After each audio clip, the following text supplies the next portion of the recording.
He's Doug. How are you? I'm doing good. Good to see you again. It's great to see you. And man, what a fun week. Holiday spectacular. We're talking about all that stuff. We got some fun little That's kind of pressure. weird things coming up. You know, I just Holiday love it. spectacular. Yeah, it's got to be spectacular. Okay, Or else that's pressure. everyone watching at That's home pressure. on the Valley News Live app, everyone watching on Facebook, everyone watching on YouTube, they're all going to be very disappointed. Okay, let's do it. We'll bring it. No we can, pressure. We can do spectacular. We're going to do spectacular. We can do spectacular.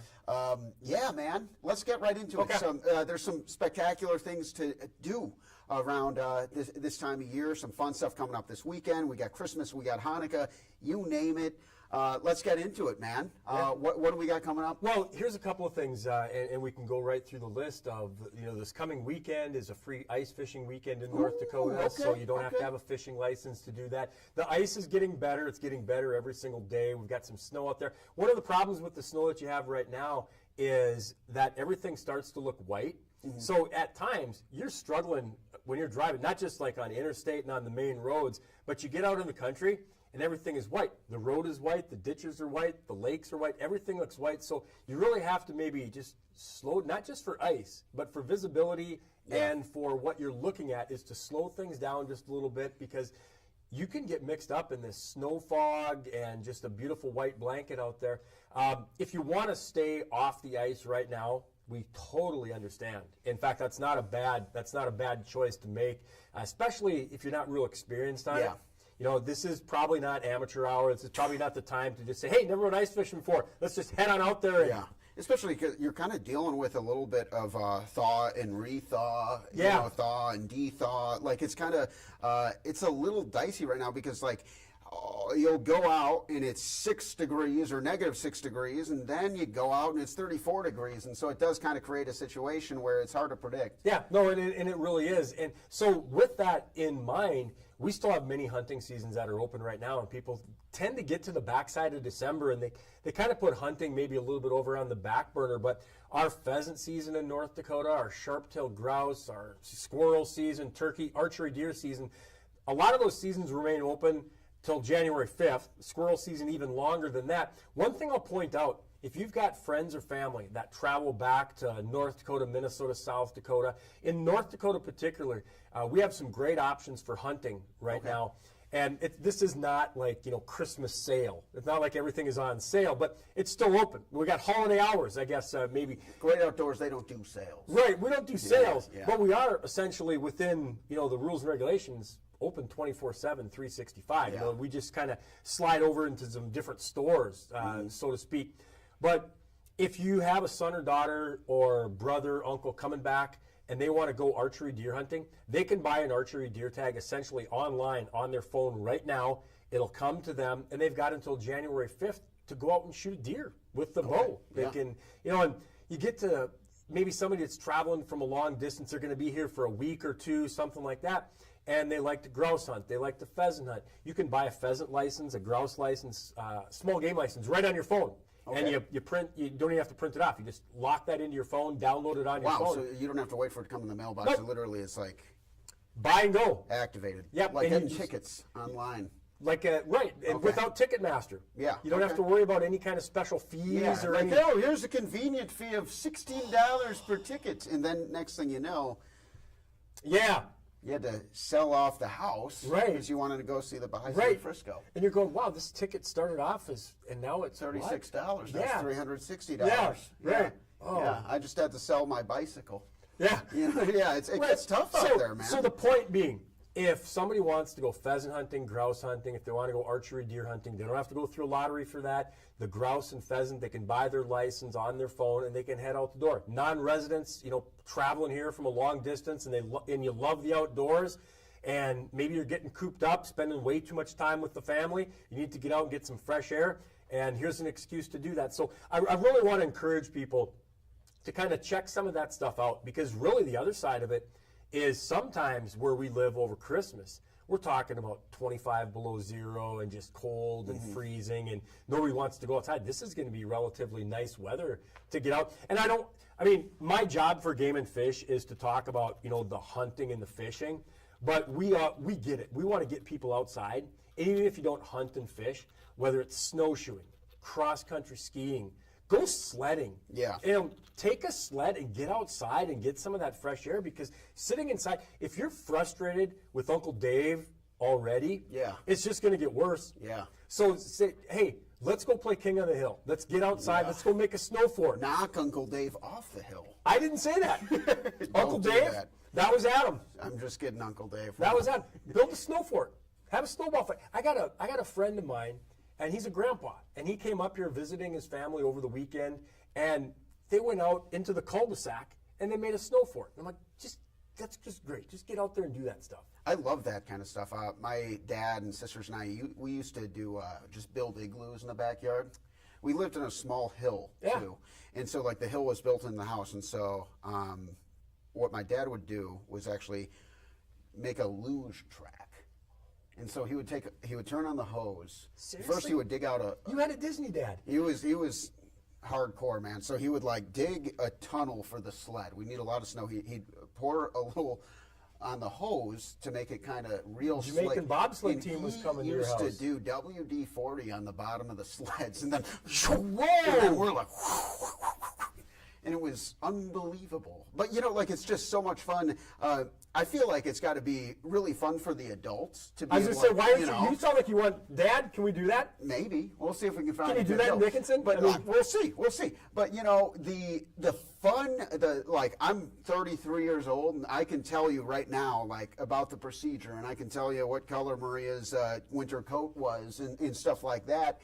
And it's because like these memories are so important. And that's really what the holidays are all about, is being able to spend that time with your family. Go make some memories. Whatever you're doing, go make some memories. I like the way you're going. Go make some memories, whatever you're doing. I mean, yeah, sometimes you could say, I remember I was sitting with Dad when Jay Cutler threw those interceptions. Yes. But let's make some better memories. Let's talk about Dad when Dad built the luge track and Dad got out the hose, and when the WD-40, wow, that's a pro tip right there. He was, he had Do all we the advocate tricks. that, I mean, for the kids right now? I'm not sure. Because I'm thinking that just... Well, like, we would go... Then get a helmet. Get a helmet. Well, we used to go to this place called the Windmill in the town I grew up in. And so it was this old windmill on top of a big hill that everyone would go sledding. And so, like, we would go with our friends or family friends and stuff and their kids. And so we would go down the hill. And people would always say to me and my sisters, like, how come your sled is so fast? It's like, because my dad is smarter than ours. Because you have this like plastic you're going nowhere sled that's not even appropriate texture Just on the take your bottom. sled and We go home. have a better sled, and we also juiced it up, and then we're but it's like at the same time it was slow enough where it's not going to skate off into the Fox River. Because you don't want that. No, but it was. I've seen It's a Wonderful Life. No. You don't want to end up in the icy drink. No. But yeah, man, that's kind of what it's all about. I love the idea of getting out there. Like, in theory, you could be Christmas Day, hey, Daphne, or whatever your granddaughter's name is. Yeah. Like, I don't have a granddaughter, okay? Here's a crossbow. I mean, I'm old. I'm old. I'm not at that stage yet. and here's your deer tags. Yeah. Boom, bada boom, bada bing. You're out there. And one of the things that I really appreciate, Adam, is we don't just box ourselves in. It's like, if you intentionally say, what can we do? Yeah. Okay, we're here. It's fun. We can play some cards. We can eat some. We can turn on the TV. But, okay, we got 3 of us, 4 of us. Who wants to go ice fishing? And even if you don't ice fish, if one of your brother-in-laws likes to ice fish and you don't, and you have a sled or you have skates, take them with, because you can clear off some snow and you can go skating while they're ice fishing. Oh, wow.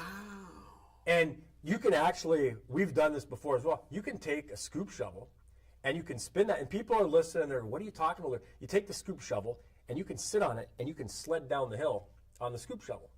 Oh, wow. So there's thing, and if you want to take it to the next level, and you can start having snowball fights, and you can start playing King of the Hill, and you can start knocking people off the sleds and stuff like that. But winter's too long to just sit inside the entire time. Some great. I got a little older, and I started doing other winter activities, and my friends and I used to just dress up in like all the puffiest of the puffy stuff. and just go to war. Yeah. You know what I mean? We would just, like, we're out there wrestling in the snow, running into each other, doing all sorts of good stuff. Obviously, you know, we did it safe. Oh, we would of course. cross the old snow football, play a little snow football Right. game. And it was two-hand touch. There was no tackling. Yeah, you know, sometimes. And the snowballs were all waist and below. You were not. Yeah, we were very conscious Yeah. of all those rules and regulations. We were very smart. All had helmets, full gear. But anyway, yeah, we used to. You know, you can take your shovel and do your yard markers. All right, past that first line is the first down, and just get out there and like actually have some fun. And like you mentioned, we are going to be lucky enough where it isn't going to be that like biting cold, and so it's a great weekend or midweek really to go out and have some fun outside with your family and your friends. Did you guys ever play like football on the ice? Not on the ice. Okay, not on the ice. Well, maybe that was like a Lemoore thing. That would be extreme. Okay, that's you guys would do we that. We did that. Yeah. Now, did you ever do that with like ice skates on? No. Okay, that's too extreme. That's too extreme, but we did, and so again, you know, we're not advocating unsafe activities. We're just acknowledging the fact that you get a kid, whether he's 13 or 33 outdoors, because I can just tell. I got a feeling that there's going to be stuff happening in your world this weekend at Christmas, and stay ready, my man. Yeah. Don't. The shoulder needs rest. No, yeah, you're right. You're right about that. Yeah, we'll see. I need a new football for Christmas. So Nerf, leather, baby. Leather. You know, okay. Get out there. But in the wintertime, leather. Oh, who am I? Yeah, I mean, I don't leather. know. I'm just saying, Nerf is a good option. Nerf is a really good option. Maybe I need both. Santa. Yep. If you're watching, and I know you are. Put it on the list, baby. I know I already emailed you my list, but there's a.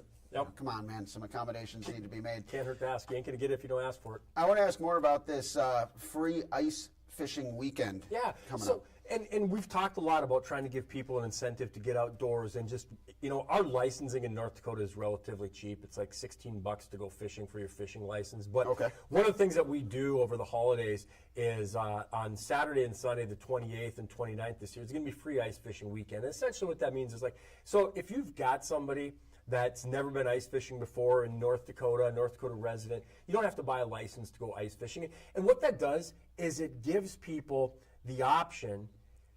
Again, we reference a lot of the holidays. I've never been ice fishing before. Dave is going ice fishing. Yeah.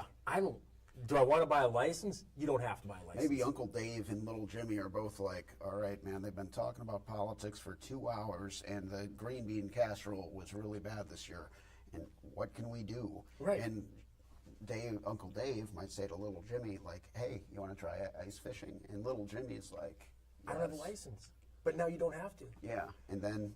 So it removes the barrier. Yeah. It removes the barrier of saying, well, we're not going to buy you a license. You're only going to go ice fishing once or twice. Well, yeah, you don't have to worry about that. So it's just those 2 days. Yep, it's just those 2 days. Required. Saturday and Sunday, no license required. All the other rules, right? This is not like, okay, now I can take as many fish as I want, or I can use dynamite or anything like that. No, the rules and regulations remain. Everything beyond just you don't need a license to ice fish this weekend in North Dakota, the 28th and 29th, Saturday and Sunday for residents of North Dakota. Huge for the program. I love that. That sounds like a potential for all sorts of fun and just a great opportunity for younger ice fishers, especially just because, like, you know, we've kind of been talking about, like, how much fun that can be in general, but, gosh, I feel like it's even more fun for the guy who's been doing it for 40 years to go show that joy and share that joy with someone or the who's 33-year-old kid. The 33-year-old kid that's saying, hey, I haven't pulled a walleye through the ice or a pike through the ice, and, you know, you got, girlfriend's, brother that likes to go ice fishing. Well, hey, drill that hole. Like, okay, and you're out there. It's like, once they get you out there, it's fair game. All bets are off. But, again, it's something just to give you some intentional advice and things that you can do. The free ice fishing weekend, just one of those things that kind of a little bit of a carrot to give people an opportunity. Now, I want to ask you about this one. A fish house. Yeah. It's a fish house.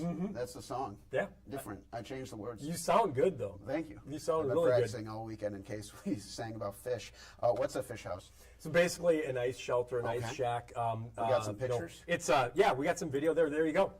So I could sit there and explain it to you, or you could take a look at it. And they've come a long way. Some of them, they're called wheel houses, where they have wheels on them. You drive them right out on the lake. We're going to probably want to wait a little bit longer before we get to the Not wheelhouse. ready for the wheelhouse. No, because you're talking 17 inches around there for that. But for people that are preparing, because you got a lot of different options to get equipment out there to get yourself out ice fishing. So this is what provides the shelter for the guys and the gals that don't want to just go out there for a couple hours on Saturday afternoon. You want to go out there on Friday, and you want to stay out there the entire weekend. You want to do some hardcore ice fishing. You want to go plant it on the lake, and you're coming out there every weekend. We got folks that kind of work seasonally, and when their work is done in November, there's Adam pulling pike through the ice. That could be you. That could be. That could be you. So that's kind of the way that it kind of helps provide a little. There's Adam with a walleye. Look at that. And catch and release. We always advocate that. Yep. Release the fish. Let somebody else catch it. So ice shelters, ice houses, ice shacks, pretty common when you get into the cold part of winter, the permanent style ones. But we do have some rules and regulations that go along with that. Yeah, let's get into that. I'm Okay. saying, so any fish house left unoccupied in North Dakota waters must be made of materials allow it to float. That makes sense. Yeah. But that's not all. Tell me, Right. what do we need to know about Okay, this? so you're right, though, is there's some things on the construction of that. What that does is we have people that might take an old beater car and drive it out there and just sit out there and just leave it out there and use that for their ice shelter. We've had people with old school buses, old water tanks. They flip the water tank over, they cut some holes in there so they got some air moving on there. Those ice shelters, in the fundamental, they block the wind and they keep the heat in. So that can allow you to be out there for literally hours and maybe days. But we do require them, if they're going to be unattended, to be made out of floatable material. And what can happen is, people leave something out there, and then it gets to spring, and it's frozen, it's blown in, it's snowed in, and then it melts, and then you have, basically junk sinking to the bottom of the lake. You can't have that. Right, we can't have that. And so that's why some people just kind of, well, what do you have that? We have to have some of these rules in place, otherwise people would do it.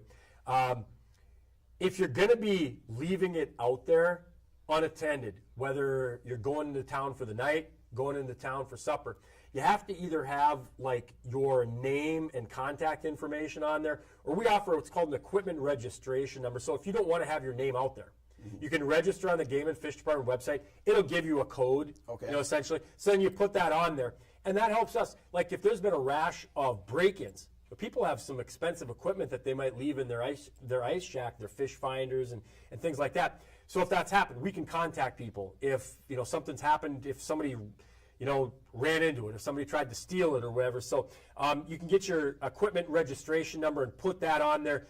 If you're taking it on and off the ice all the time, you don't have to even have that on there. You don't have to have your contact information. You don't have to have equipment registration. So if you go out there on Monday afternoon, you fish for 3 hours and you take it off, you don't have to have any kind of identification on there. So a couple of little administrative details for people when it comes to back in the day, we used to license ice shacks, ice shelters, fish houses. You'd have a licensing process, and you'd put that license number on there. We don't require that anymore, so you don't have to pay a fee. That equipment registration number, there's no fee attached with that. It's just kind of administrative help for people. Shaquille O'Neal's ears are ringing right now because have you noticed he's got the shack gummy candies, he's got the shack pepperoni pizzas. He probably hasn't thought of ice shack yet.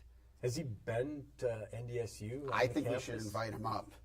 You, me, and Shaquille O'Neal, we're going ice fishing. And the truth is, if somebody invited him, he might just be like, "Oh, cool." You never know. Shaq loves to ice fish. Yeah, this was years ago. You've driven west and you see the Buffalo Alice exit. Yeah. So Alice Cooper went there. No way. Yeah, if you Google it sometime, you'll find it. Alice Cooper got a picture taken next to the Buffalo Alice sign. So. Wow. You, me, Shaquille O'Neal, and George Gervin. The Iceman, the Ice Shack, you and me. But take this the right way. You were singing earlier, and look, you could bring vanilla ice too. Wow. Okay. This is starting to turn into a pretty good little Christmas party. The scary thing would be, what if they said yes? right? We're gonna Lucky have for to, them. Yeah. Lucky for them. Yeah. Yeah, they get to come to North Dakota. Anything else you want to talk to about as far as fish house regulations go? I think we got, the gist of it. One other last quick note is a lot of times you pull up to a lake and you see, they're all, all these ice shacks in one spot. People are catching fish there. And sometimes that's the case. You can't just go plant yourself right next to that guy or gal or whoever else is out there. The law says without permission, 50 feet. So if you don't want to ask anybody, you got to be 50 feet away from the other person that's out there. You can ask them. Some people like to have like their little town, their little city, and they all gather around. They're making deer sausage. They're playing pinochle. They're catching some fish. But one of the regulations is without permission, you cannot be. So you can see some of that. 50 feet away without permission. Our game wardens aren't out there with with a rangefinder and a measuring tape going, you're 47 feet away from the next shelter. It's just about being polite and kind of understanding just some of the common courtesies of ice fishing. Pause right there, because you can really see. Yeah. Pretty spread out. Yeah, typically people do kind of like to spread out a little bit, but when there's a hot bite, sometimes people will try to get elbow to elbow, and that's just one of the kind of regulations that's in there just to try to help ease that problem sometimes. Cool.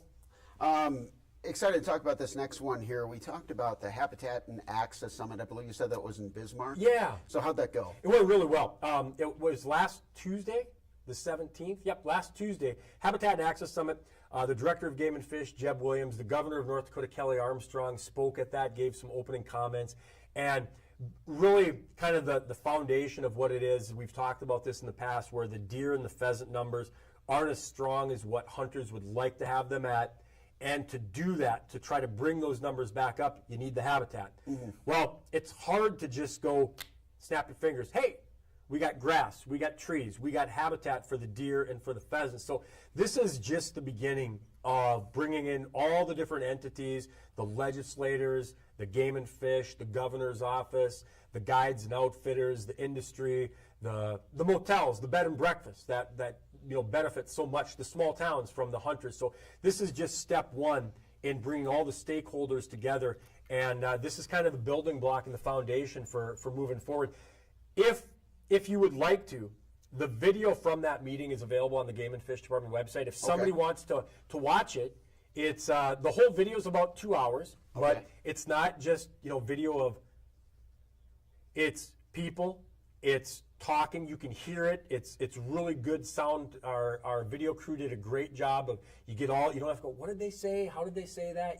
So it's really good. If you'd like to learn more about what's being done to try to address the habitat and the populations, the habitat and the access in North Dakota, that video is available on the Game and Fish Department website. If you want to, you can search it on YouTube as well, and you can check that out. So is this basically a think tank? It's one of those things where, like, even if it doesn't affect you directly, like it might a hunter or a farmer, it is something that affects everyone. And it really does. And one of the really interesting points in that is a discussion on the pure economics of hunting and fishing in North Dakota. The number of people, you hear about North Dakota setting records in population, almost 800,000 people in North Dakota. And when you hear the numbers of over 200,000 people hunting and fishing in North Dakota, you realize how big. Yeah. Here's one thing, is you can take an NDSU football game, a UND hockey game, and you can go, wow, there's 11,000 people at the hockey game. There's 18,000 people at the football game. That's one point in time there. The hunting and the fishing is spread out all across the state. Talking 200,000. All across the state on, again, on Mondays, on Saturdays, on Sundays. Yeah. It's not just a kickoff at 11 o'clock. It's not just we're dropping the puck at 7:07. It's taking place. And that's probably one of the hurdles that hunting and fishing has, is you don't see it all gathered at one point. Oh, look at all the people tailgating. Look at all the people at the hockey game. You're going, yeah, that's cool. But you know what? Before they were at the hockey game and after the football game, they were hunting and they were fishing. And the economic impact, you see some of those ice shacks. You can have a $70,000 ice shack. You can have a $100,000 boat. You can have, so all the equipment, the guns, the equipment that people are buying, it's a huge economic driving force in North Dakota. And that's part of it. That's not the only, but that is part of this hunting, access, and habitat, is just understanding that this is big business in North Dakota. Absolutely, and a lot of good points there. All right, well, we've gone through our agenda here, and we're saving one last one. We always talk about, like good year to have. We've even had you like bring out a few different show and tells points, but it's half past a freckle right now. Okay. On Christmas Eve, which means Santa Claus is getting ready to go pretty soon. And let's talk about what gear Santa probably has with him for a safe commute around the entire world delivering presents. Okay, so I'm a fan, and I'll start off by saying the reindeer and the fact that you failed in, was it Christmas trivia last week? I did. Last place? Yeah. Last place. You didn't name the reindeer? No. And I was actually kind of proud of you. Because I'm like, there's certain things, like when you're in second grade, you need to remember your vowels. A, E, I, O, U, sometimes Y. You need to know, 2 plus 2 is 4. That's always going to be that. So that's stuff you need to remember. But Santa's reindeer, the fact that you couldn't remember them. I made room for other facts. Right, so I'm okay with that. I appreciate that. I'm okay with that. It makes me feel a lot better because I was just like, wow. I was kind of talking a big game. Yeah. Even to you, I'm like, oh, I'm going to go in there and trounce everybody. And then I was like, oh. You like getting Chicago questions? Well, I've never seen, I don't think I've seen Home Alone. Yeah, but we're fans, and my kid's like, no, Home Alone 2, I think that was in New York. Okay, because I know there's the famous scene where he meets Donald Trump. Yeah. And so it's like, okay, well, that's probably New York. Mm-hmm. So Santa, Christmas, equipment, sleigh, a lot of stuff going on. Santa's got to stay warm, and he does. When you see the outdoors guy, look at me. I'm like the antithesis. Like I need to have a beard. I need to have like big hair. The beard's key. Yeah, I don't have that. Santa Claus, that's all tactical. It's a thick beard. Yeah, it's a thick beard. You might not have properly shaved that in over 1,000 years. But he's not screwing around going, where's my hat? I didn't put a face mask on. Yeah. So that's, the stuff that he can take care of himself. I give kudos to St. Nick for doing that. One thing that might be something that you and I don't think that much of is we've come a long ways in engineering and equipment. Mm-hmm. And a lot of coyote hunters now, they'll use what's called thermal imaging. Oh, wow. And so what that can do is that can pick up heat. Yeah. And my gut tells me that Santa Claus, when they're talking about like chimneys and windows, and like he's got the thermal imaging, so he knows. And that when he's chimney's seeing hot. you while you're sleeping, he's using thermal. How's he doing that? Thermal imaging. Thermal imaging. We're getting to this. Yep. Getting to the source of this. Yep. Very interesting. Okay. Yeah, I'm thinking a little bit about the reindeer caribou. Mm-hmm. That's just a different potato reindeer caribou. When you were going through the list of names, I'm thinking, were they all male reindeer? I mean, they all had antlers, so we're probably thinking that. Now, did Rudolph have in the show? Rudolph didn't have.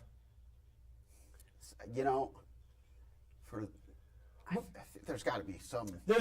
So one of my concerns was some of those were kind of girly names. I was a little bit concerned about chronic wasting disease with the close quarters. Yeah. And the feeding. Yeah. So there's some disease concerns that maybe Santa needs to listen up a little bit closer, have a little better spacing for those reindeer. Sure. And that's because when you're working that hard, that close together, when Donner's got some kind of chronic wasting disease or EHD or something like that, then Blitzen's going to get it.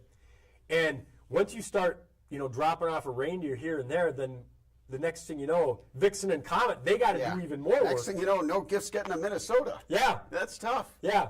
So maybe one pointer we'd give St. Nick is to have some, disease assessment of those. I think also like ski goggles. No. Because he has the glasses. Sometimes those fog up. Maybe if he has the goggles. You're making a face. No, I'm not thinking. You don't think so? Because I think that's Rudolph's job, isn't it? Like Santa's still just got to be able to. Okay.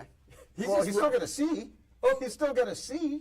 But who's steering? Yeah, he is leading the sleigh. That's a really good point. But I can see but then with the thermal imaging for seeing the naughty and the nice kids. Yeah. Yeah, because he can't just go, I can hear him.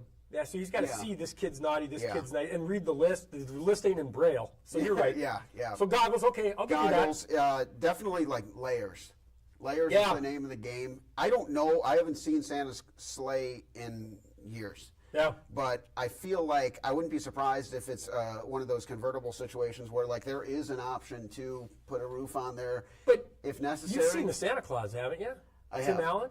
Yeah. Oh, Tim Allen. But I don't think there was. Well, that's the thing. That was like 90s. Okay. We're like 30 years into the future. So now we're like into the Tesla. Maybe, the Elon Musk design of the sleigh. I'm the sure cyber he's sleigh. had some upgrades. Yeah. I think he's also like, it seems like he's got a pretty good, the elves have learned to do some online shopping, perhaps. Oh. But I don't know. There's just so many questions. Yeah. But I feel like that's important to get in there. We brought along a while back the yak tracks, the footing. Okay. Those are huge. Right. Yes. And I'm thinking when you're on that roof, you're on the a snow roof. and the ice, Santa's got to have cleats. Yeah. He's got to have spikes. Yeah, got to have spikes. And I've seen Santa at the mall. I don't know if is that the real Santa, because I looked at it and you're not going up and down a roof when those things are slippery. Yeah. Pumas? Yeah. You got some Pumas over here? You're going to go up the roof? Santa, buddy. Who gets Santa gifts? These are my indoor shoes. Ho, ho, ho. And then he pops into Journeys, grabs some loafers. Like, come on, Santa. Right. What were you doing at the food court? Speaking of food court, food. He's got to have some snacks with him. And that's right. Like, I don't think he picked the milk and cookies, did he? I don't. If I was Santa and I'm visiting all these houses, I want coffee, man. Yeah. I want a coffee. Right. I want a maybe a Monster. Yeah, maybe. No, I want something hotter though. The coffee, it's like the heat and the caffeine. Yeah. And then also it's just kind of one of those things where you gotta think about your diet year round. You gotta, because like it's that's your big day. But you talk to a gymnast or something and they're like, well, I've been training for this and eating, my diet has been good. Or like Michael Phelps, you think about Michael Phelps, how many calories he would burn swimming. Like I feel like there's dietary conditioning going on, and there's just like getting ready to kind of brave those elements, because like it's obviously a really tall task. No, and because he needs to be training more like Evel Knievel. Okay. Like you're just going to be jumping one day, but you got to be preparing 364 ahead of that. So he could probably do a little better job in taking care of. Yeah. But okay. Who are we to doubt Saint Nick? Because it's worked so far. Yeah, I mean the Christmas. So you want to go every year. You want to go without the yak tracks and be sliding. I'm not going to tell me. He's the expert, not us. Yeah. When it comes to But that. I did see the Santa Claus, and he fell off the roof because he didn't have the yak tracks. Yeah, because he didn't have the yak tracks. But then there would have been a movie. So. Well, the thing is, though, they probably went back and watched the tape there. Oh. Everybody has got to go back and watch the game film. Yeah. And they were probably like, Santa, buddy, how many times have we told you to wear your cleats? Yeah. Put the cleats on. And then, you got it. So instead of leaving out milk and cookies, put some cleats out there for Santa. Maybe some hand warmers, something like that. Some coffee. Yep. Coffee, hand warmers. Goggles, I'll give you that. Yeah, I think the goggles could be key. And, just like, I think he's probably got some big LED headlights too. Because sure, Rudolph has to lead the sleigh, but like maybe he wants to see at least a little bit, especially if there's like visibility concerns. But he's got that's coming up. Yep. Big trip out of him. I think like it's already tomorrow in Australia. Wow. So it's like already December 24th. It's already December 24th. He might be watching this from his should be. iPad on his sleigh. Oh, yeah, absolutely. Maybe he's got VR. Maybe he's watching. Yeah, I know he's a big fan. Yeah. He's a big fan. Should be. Yeah, when I wrote my letter to Santa, he wrote back, and he said, I love the great outdoors with Doug, my favorite segment. Despite your many transgressions, you made the nice list. And I said, thanks, buddy. That was before we started suggesting jerky out of Donner and Blitzen, right? Venison jerky? Yeah, to turn it off, Santa. You've heard too much. Yeah, it's going to be a good time. Before we let you go, anything on your wish list this year? Oh, man. Peace on Earth? Yeah, I'm a big Peace on Earth. Yeah, big goodwill to men, women too. Yes. Yeah, goodwill. to all. The women know. Yes, you two ladies. I got a wife and 2 daughters. I'm wishing, for all of that. Yeah, you don't want to find yourself on the ice No. house or the dog No, house. no, Maybe no. the ice house, not the dog house. Yeah, you saved me, man. Yeah, you're welcome. I needed You're that. welcome. Anyway, get some cleats, Sandy, Yeah. so we'll save you. Thank you so much. Always a pleasure, my man. Christmas spectacular, holiday spectacular. Whatever you celebrate, have a great time celebrating it. And thank you so much for tuning in on Valley News Now. We'll see you next time.